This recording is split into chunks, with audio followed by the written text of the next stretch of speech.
Llevo 1 hora intentando poner este cuadro lo más perfecto posible porque perfeccionista, pero creo que si sigo así nunca lo voy a lograr y nunca voy a grabar esto. Así que bueno, hola, bienvenidos a este humilde canal que lleva mucho tiempo sin subir un solo video. Yo soy Pato y lo que más me gusta hacer es hablar de libros. He postergado demasiado este momento porque todos sabemos que de pronto estar frente a cámara a veces aterroriza un poco por no saber lo suficiente que decir o por no verse lo suficientemente perfectos. En este caso, el cuadro, como les dije, aquí se ve la sombra de la cámara y eso me molesta, pero está bien. Vamos a empezar. Realmente creo que he leído poco a lo que me gustaría estos 2 años y lo que se me ocurrió hoy, estaba pensando en la mañana que todos los libros que he leído, que no han sido así como una locura de libros en cantidad, pero todos los libros que he leído, realmente me acuerdo de lo que leo o para qué estoy leyendo.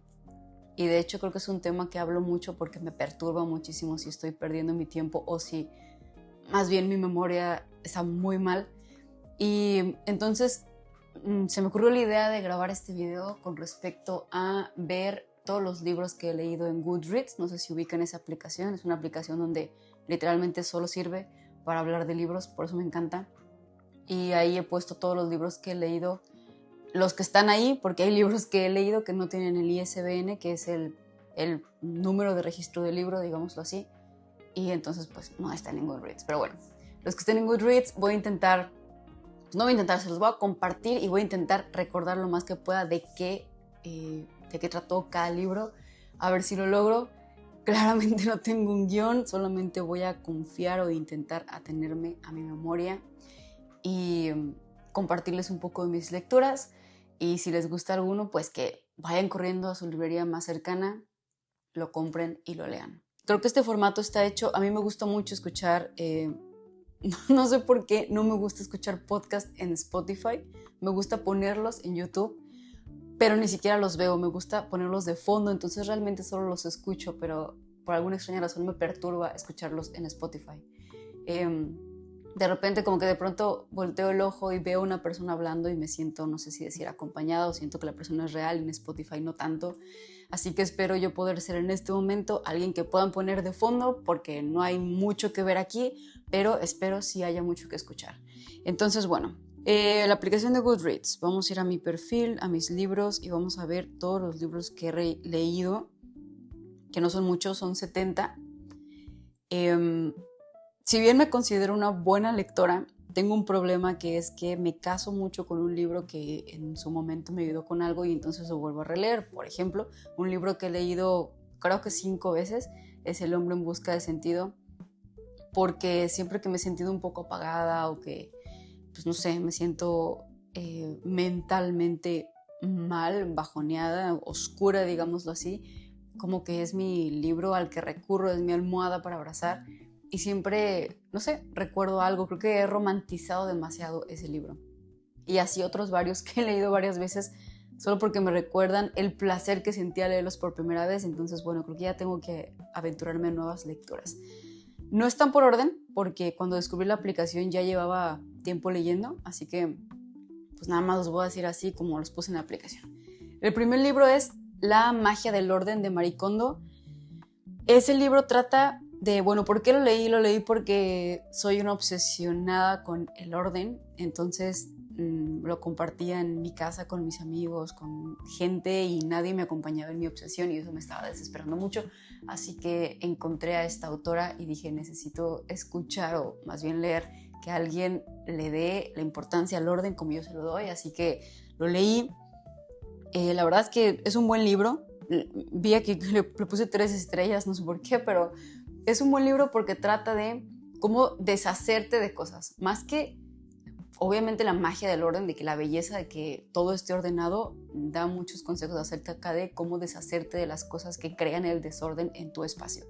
Y eso me gustó porque ahora lo recuerdo siempre. Hay algo muy específico que dice que si cuando tomas algo no te hace feliz en ese momento tomarlo, como que si te causa algún tipo de perturbación o si piensas como, ay, es que esto me lo dio tal persona, no lo puedo tirar porque luego que le voy a decir y así. Si te causa ese tipo de perturbación que no es un sentimiento placentero y positivo, deberías deshacerte de ese objeto. La siguiente es Las mujeres de la NASA.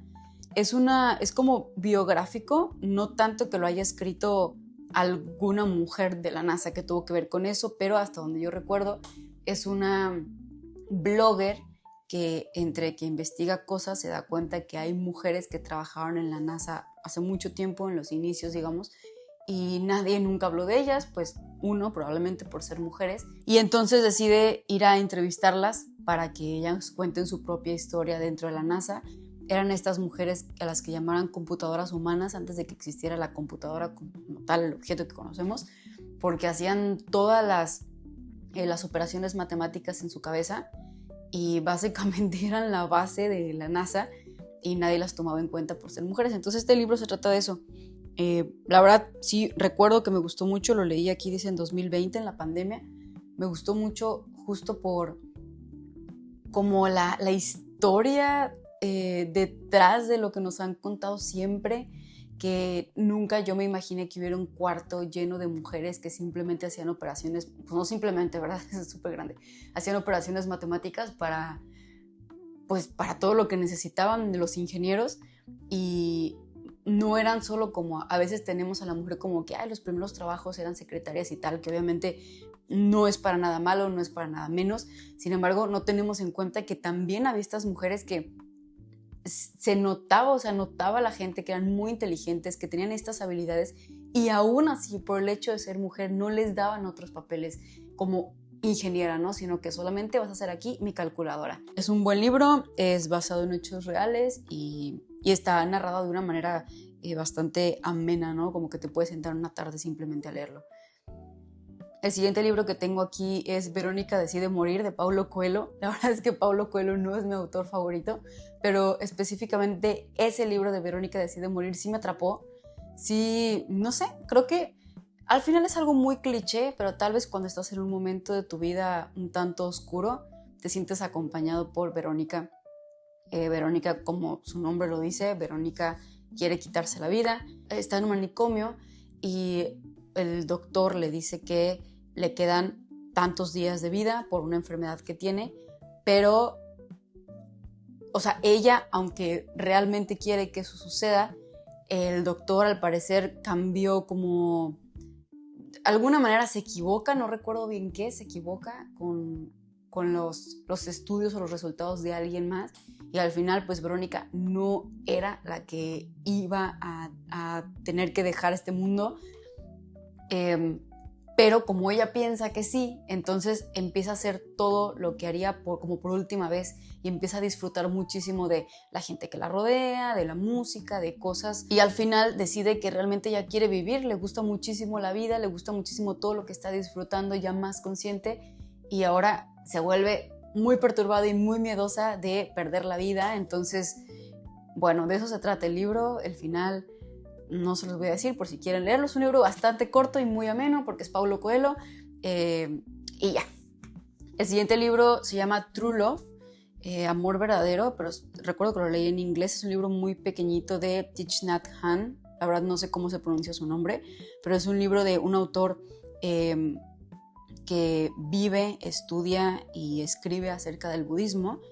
Y justo como su nombre lo dice, que es amor verdadero, uno pensaría, yo fui esa persona que pensó que se trataba del típico amor en las relaciones, ¿no?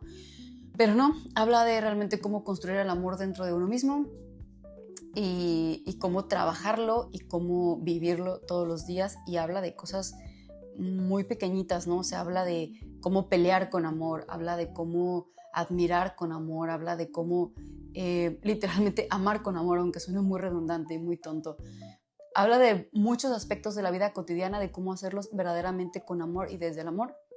Y pues aquí sabemos que el budismo trata mucho de eso, ¿no? Sobre todo de la conciencia de hacer las cosas conscientemente, con toda la atención posible y con un objetivo, con un para qué. Así que bueno, de eso se trata ese libro. Es un libro muy pequeño. El siguiente es El espíritu creativo, de Daniel Goleman. El autor está hablando obviamente de cómo vivir con creatividad, ¿no? y cómo resolver los problemas de la vida cotidiana con creatividad. Por eso se llama el espíritu creativo. Hubo una época en mi vida en que me obsesioné mucho como de dónde salía la creatividad o porque había gente creativa y gente que no y tal.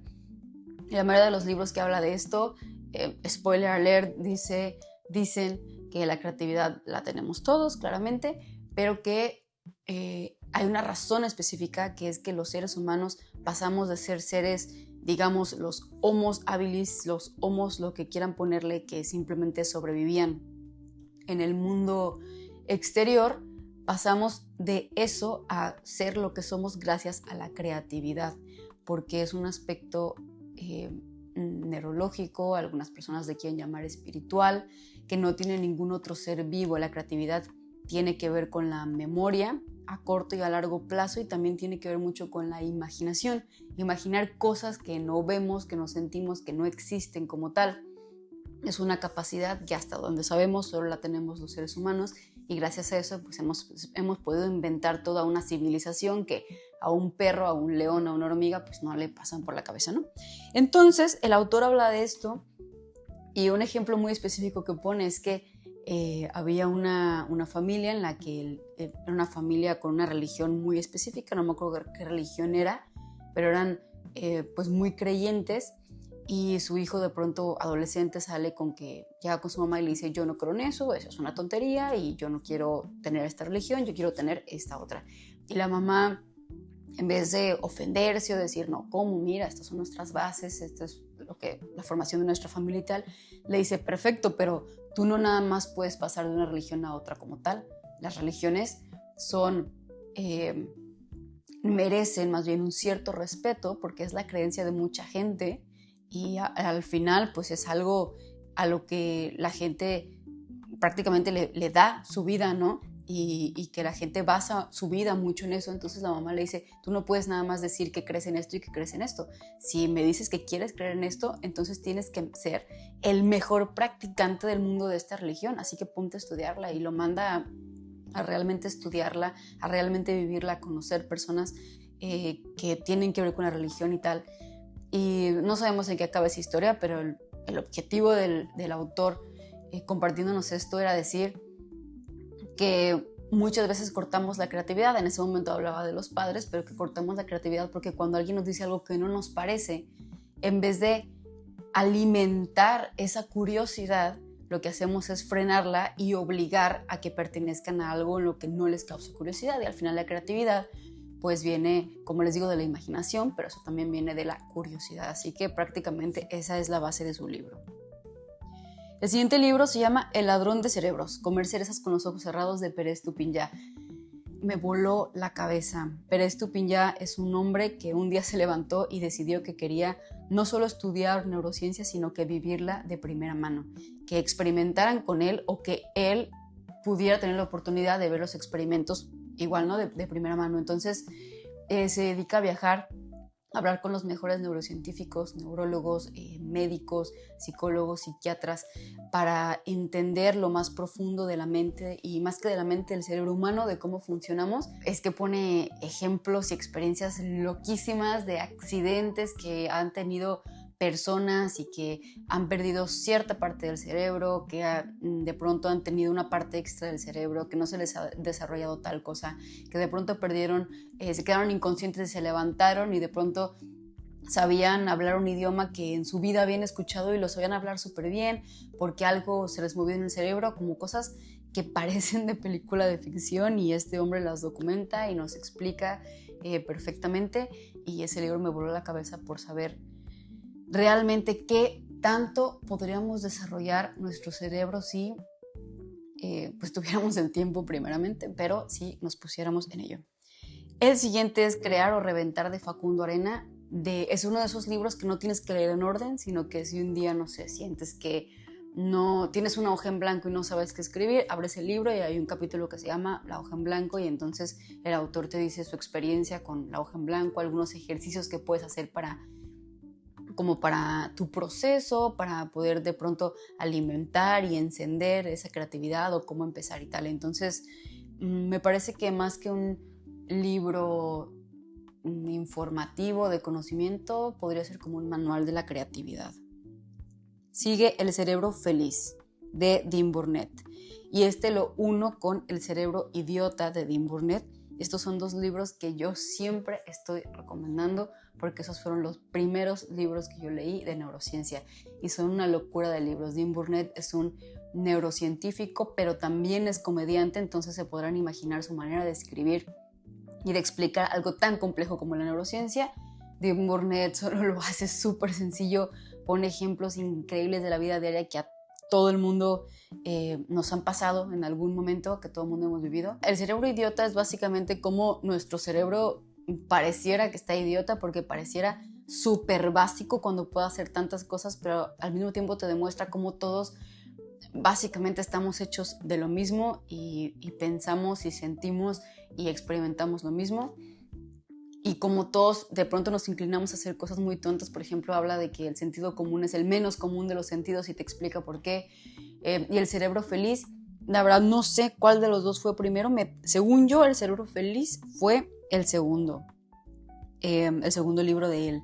Entonces el cerebro feliz habla simplemente de cómo el cerebro, me encanta decir simplemente y nada es simple en los libros, pero bueno, de cómo el cerebro busca la felicidad y cambiando la palabra felicidad, porque me parece que es algo muy abstracto, muy filosófico, muy metafísico, lo cambia al placer, como el cerebro experimenta el placer, basándose en qué. Habla mucho de que una persona feliz es una persona estimulada, no sobreestimulada, estimulada pues lo normal, digámoslo así. Así que si de pronto quieres saber ¿de dónde viene la felicidad neurocientíficamente hablando? Creo que este es el mejor libro para esto.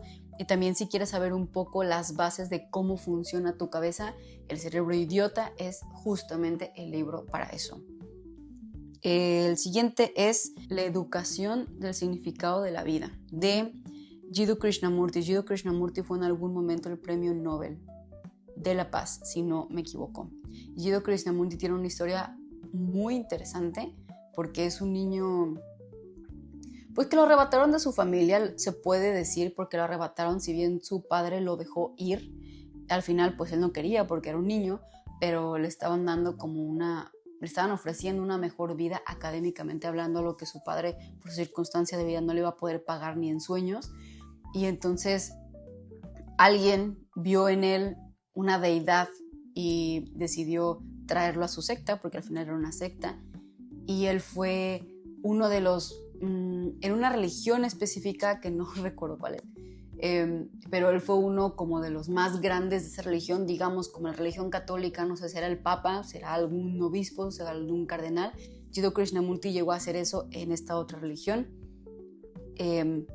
y él al final, spoiler alert, decidió que las religiones no estaban bien, que no entendía, bueno, sí entendía por qué existían, pero no le parecía, no estaba acorde a eso. Y eso es mucho peso en sus libros, porque imagínense que un papa decida rechazar ser papa o dejar de ser papa y se sale de la religión, hablando de la religión católica, y te dijera, no estoy de acuerdo con que existan las religiones, aprendí mucho dentro del Vaticano y no estoy de acuerdo, pues sería una explosión, creo que sería un momento histórico increíble, solo que la religión en la que estaba él no era tan conocida, por eso tal vez no hizo tanto fuego, pero al final me parece que es algo increíble que haya pasado esto y entonces este hombre se dedica a escribir libros acerca de todo y tiene de todos los temas. Es un libro súper ameno, súper sencillo de leer y muy profundo también. Habla de cómo la educación debería ser justamente con el objetivo de enseñar el significado de la vida a los niños, en este caso a las niñas y los niños, y no enseñarles algo en específico. Habla de que deberíamos enseñarles a pensar, a cómo pensar y no a qué pensar. El siguiente libro es el de Yo soy Malala, creo que fue un libro muy hablado en su momento. Esta chica que le dispararon por intentar o buscar que las mujeres puedan tener acceso a la educación en esos países donde sabemos que pues, por su religión las mujeres no está permitido que vayan a la escuela o que van a la escuela, me parece, los primeros años para que aprendan lo básico y después ya no está permitido que estudien más ni que se especialicen a algo mejor. Esta chica empieza a hacer su alboroto para que las mujeres sí puedan estudiar y vayan a secundaria y a prepa y tal. Y pues le disparan siendo una niña. Entonces es una historia también, obviamente, pues después fue auxiliada por otros países para que ella saliera de ahí y pudiera seguir haciendo lo que estaba haciendo, pero pues también para que pudiera seguir viva, y de ahí se dedica a dar conferencias y a buscar la educación en general, pero también específicamente en mujeres, y pues esta es su biografía, así que es muy interesante leerla. El siguiente es Viaje al centro de la mente, lo que significa ser humano, de Daniel Siegel. No les voy a mentir, ese libro recuerdo que me costó un montón leerlo, está complejo, quién sabe qué significa ser humano. Y no digo que Daniel Siegel no lo haya hecho bien, la verdad es un súper autor. De hecho, me encantaría volver a leer ese libro. Sí recuerdo que cada página me tenía, porque es algo entre neurociencia, pero también lo junta con la metafísica de la mente, como lo abstracto, como que sí existe el espíritu, sí existe el alma, pero la neurociencia dice esto, y justamente por eso pues al final creo que habla de lo que significa ser humano, la complejidad que somos y las respuestas que aún no tenemos. Así que si tienen ganas de romperse la cabeza y de entrar en un modo súper abstracto y existencial, creo que ese es el libro para ese momento. El siguiente es El elemento, de Ken Robinson. Ken Robinson es un hombre que de hecho pueden buscar en TED Talks, se llama Sir Ken Robinson. Habla de que la escuela, o más bien la manera de educación actual, el sistema educativo actual, no tiene sentido porque están educando para algo que ni siquiera va a existir en el futuro. No tenían ni idea que, por ejemplo, cuando yo entré a preescolar, no tenían ni idea que algún día alguien se iba a dedicar a YouTube, ¿no? Que iba a existir esa empresa, o todas las plataformas, o la inteligencia artificial. Entonces va de la misma línea que Jiddu Krishnamurti, porque al final dice lo mismo, ¿no?